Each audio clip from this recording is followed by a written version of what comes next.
You know, it is absolutely amazing living in hell. It is absolutely amazing living in hell. And on earth, I'm convinced, is hell for humans. Everywhere on earth where people live is hell. Locations, I kind of equate that with rooms in a mansion. Every room got its own thing going on. Some worse than others. Some is like the fires and brimstones burning.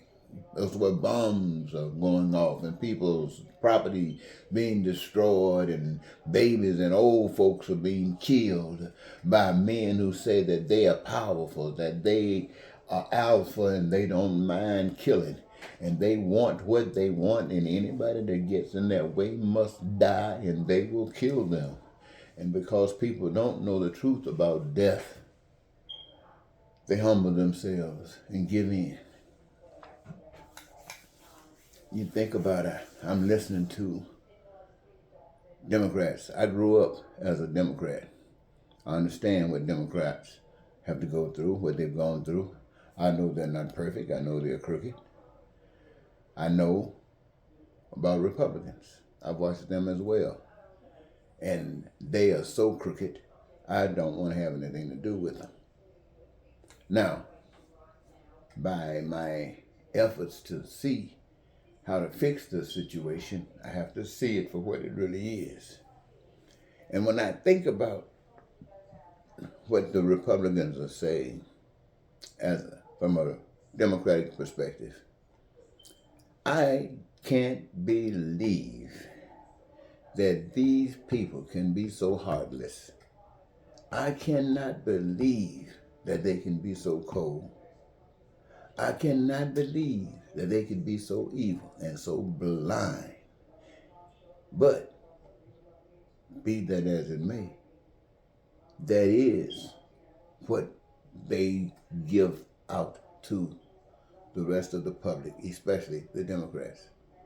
They are liars, they are cheaters, they are bigots, and they must be from the pit of hell because they don't care about causing pain and suffering to others. And if they will do those things that say it reflects evilness, then what's wrong with saying that they represent hell? I mean, this is what the Democrats say. Republicans don't want to hear that. I've listened to Republicans talk about Democrats. And I'm thinking to myself, these people actually believe that what they are saying is the truth. When they glorify Donald Trump, they actually believe that this is an authentic response to what they are benefiting from Donald Trump. I mean, these guys come at it and they talk about the Democrats like the Democrats got to be from the pit of hell. I mean, how can the Democrats be like liberal, so liberal or whatever? I don't really know what their concern is. They just hate as far as I can see. But they're coming at these Democrats. And I'm thinking to myself, each of them got their stand. And it seems as if everybody's boom, Republican, Democrats, punch, upper punch, Republican, Democrat, upper punch, upper punch. And then you got all these other little factors. And I'm thinking to myself, where is the solution? Let's say the Republicans win. Okay, the Democrats hold up their hand and say, I'm throwing in the towel. What do the Republicans have to offer the population of this country? What ideals that do they have to offer to enlighten the people, to bring the people to an excitement about life, about the future? What do the Republicans have to offer? I mean, what do they have to Republicans? What do you really have to offer? What do Donald Trump have to offer this nation? Really, truly. I hear him talking about cutting out education in so many of the departments and this and that and cutting things down. And he all got around him is a bunch of crooks. Now, this is just not me trying to point a finger.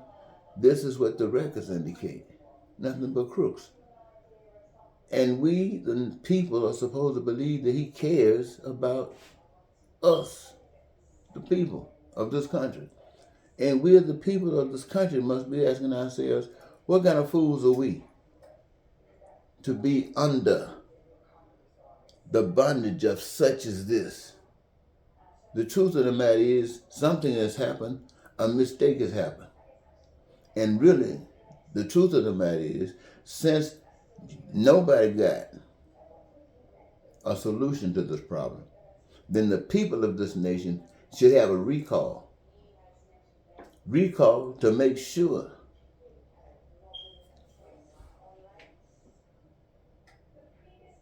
a recall. What good would a recall do? What good would a recall do? Life is life, whether of the spirit or whether of the flesh. Life is life.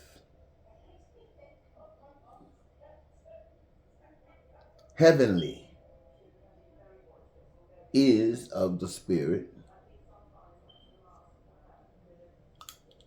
and of the flesh. You've heard that expression that goes everlasting. And people always ask the question, what do they mean everlasting? Everlasting is going to start sometime in the future. You would think that everlasting, if it has any true significance, it would be in the process right now. And so when it comes down to saying that heavenly is of the spirit and of the flesh, that means basically when you are into that level of consciousness and you adhere to those basic principles, wherever you are is heavenly. Whether you are in the flesh, as we are today, or whether we've transpired into another form, perhaps maybe spirit. I say spirit because we can't see it here, but in existence, the same. Why? Because you are of the truth, and you are not bound by anything. You're not scared. You're not afraid, because you know that whatever tries to bind you here is not responsible for your existence. You know that whatever is trying to bind you here is trying to use you for some good for itself while it hurts you. Doesn't really care. And that the truth of the matter of it is, if there is to be a spirit that is so significant that it works here in the flesh as well as the spirit, then there should be an assurance. There should be an assurance by the action that is made. And that is, what does the Spirit say do? Does it say yield? Or does it say stand? I say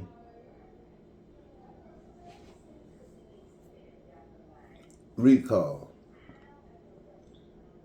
But then the thought comes to me is that what happens, what exists today, the confusion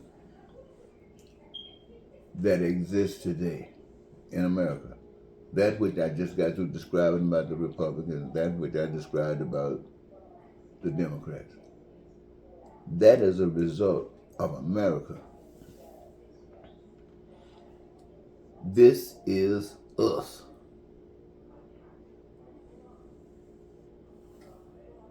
And there is no denying it.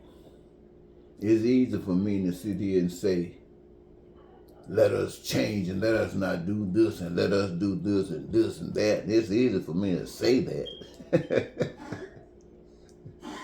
But this is us. This is no game. This is us. And it took a lot of time for us to get here. And we, my friends, are really at a position where we can go deeper. And it appears to me that that's where we're going deeper. But that's on you. That's on all of you. Without an answer to your problems, all of you, without an answer. Because that, my friends, is where the truth will take you. An answer that works for all of you. And if you're going outside of the truth, you're going to keep this going.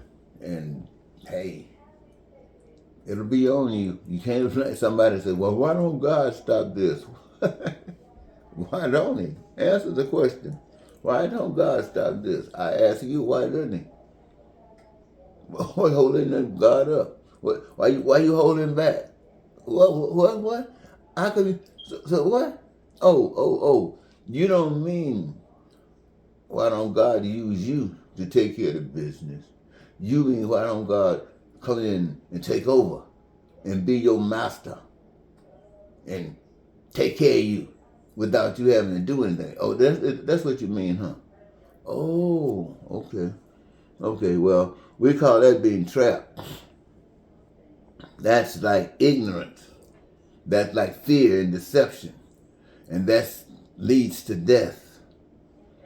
You see, heaven is the benefit of knowledge. It is the benefit of truth.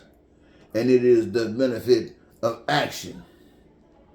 Heaven of the spirit permits heaven of the flesh.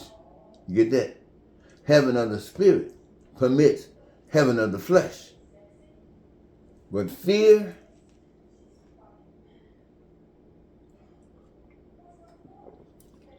separates from the heavenly. You see, truth eliminates fear. And to have fear means that you don't have the truth. And you are not dependable. You are not dependable. You are not dependable. Like,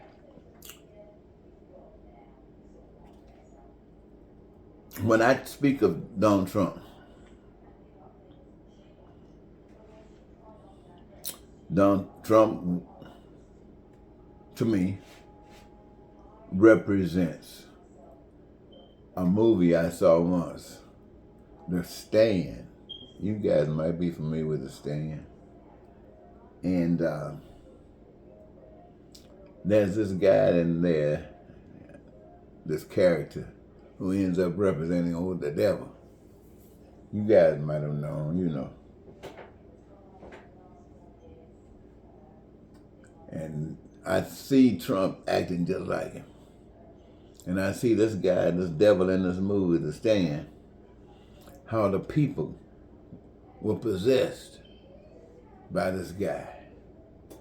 You know, just as I see people being possessed by everything that we all were taught was evil by Donald Trump. We were taught that people who were there with Donald Trump were taught the same thing that the rest of us were taught. This is a country that they basically taught the kind of same thing.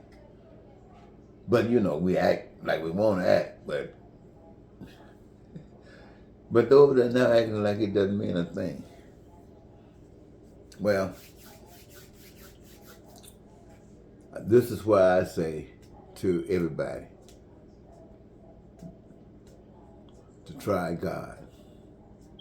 Yeah, I say God, because none of you Republicans, none of you Democrats, none of you independents have a solution what addresses the concerns of the people of this country. And I'm talking about all of them.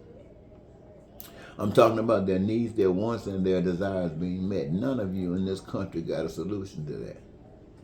I'm talking about them being able to live in peace and be prosperous and free, to be happy and joyous and to live their dreams. None of you in this country, I don't care who you are, got a solution to that. You got no answer to that. None of you.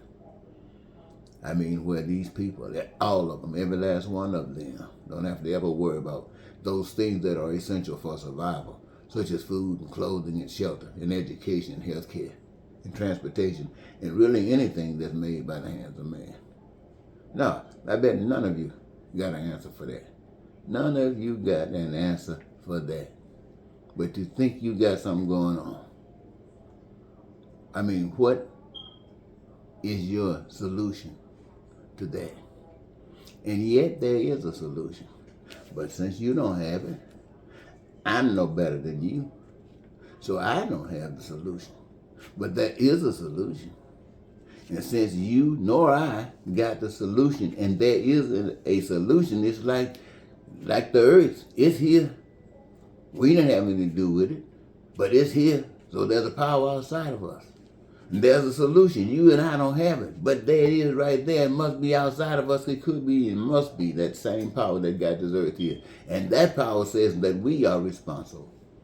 And it says that it's very simple. Each of us benefit from the earth, and each of us engage ourselves in the process. In other words, come here, do something. Have a career, something that gives us our greatest joy. Each of us engage ourselves in the process by choosing a career that gives us our greatest joy, that makes these doings, these daily careers exciting, that brings us all our joy. And at the same time, it's designed in such a way that all of the things that we the people desire, we the people utilize the resources that have been given to us by the same power that we can't see, utilizing them by us as we do that which gives us our greatest joy and cause a manifestation in the reservoir of goods and services, that which we have imagined and dreamed of and built, and caused a manifestation in such an abundance that no one would have to suffer a lack of anything that they desire, need, or want. Now, who amongst you in America, who amongst you on the earth got a solution to that? Who amongst you got an answer for that? Well, God says, let everybody go to work. And when they work, they become part owners of everything that has been made by the hands of man. They have become part owners, and what they own, they access as they need, want, and desire. They owe no one anything, so your money means nothing. Why? This is God's plan. Very simple. Now you think about that, ladies and gentlemen. I know it's strange, but think about it. I'm going to leave it there for now. Until next time, this is Eddie Marcus, spokesman and advocate of basic human rights for all people. Goodbye.